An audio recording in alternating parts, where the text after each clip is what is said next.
Hey everybody, it's Ryan. If you're looking for a portable little thermal printer that can do little pictures like this, or barcodes, or QR codes, or anything fun, this video is for you.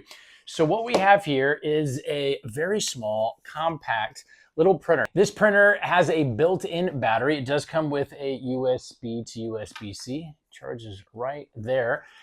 Connects via Bluetooth or via app, and you pop it open, and there is the rolling paper, thermal paper that is sticky.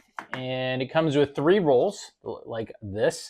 The rolls, to give some specific specs on the rolls here, they're right to the millimeter, 54 millimeters wide by 3.5 meters long. And so these just kind of unravel like this. They kind of pull out.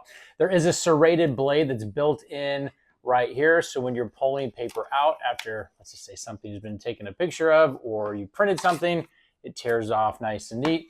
And the cool part is that it is sticky paper. So it's not just like a picture.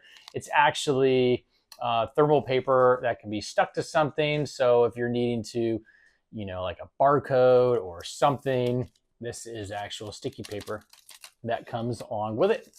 Pretty cool. There is a ton of settings that come with the app to download, a whole bunch of printing settings that you can change. Very, very cool. Once you connect, you make your design and you hit print. It prints just like this.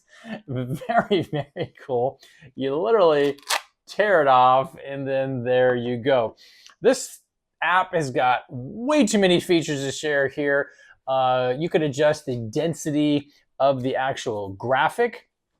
You could obviously do text. You can even adjust like the size, like if you're trying to have something like skinny and long or vertical, whatever it is. There's just way too many things to share here, but just from a trying to give you as much stuff as possible. The app itself also has like built-in like AI and a whole bunch of other features. It can be synced to like Google Drive storage. You take pictures, you can upload it, you can edit it. I mean, there's way too many things to cover. You pretty much have all the things you might need from an editing standpoint. The pictures are in black and white because this is thermal paper. So basically what it does is it's sort of a matte, but almost like it's got a little sheen to it, and it heats up the paper and then leaves this dark impression. That in this example, that is that's a dog. Some pretty cool stuff from a clarity standpoint. That kind of gives you an idea of how clear it can be. Again, there are a couple different options as far as the resolution that's on it, but very, very cool, nice and compact. Now, full disclosure, this printer was provided to me, and the company asked, give an honest review. Hopefully this answers any questions you might have about this very cool thermal, I call it a thermal mini printer, and we'll talk to you soon.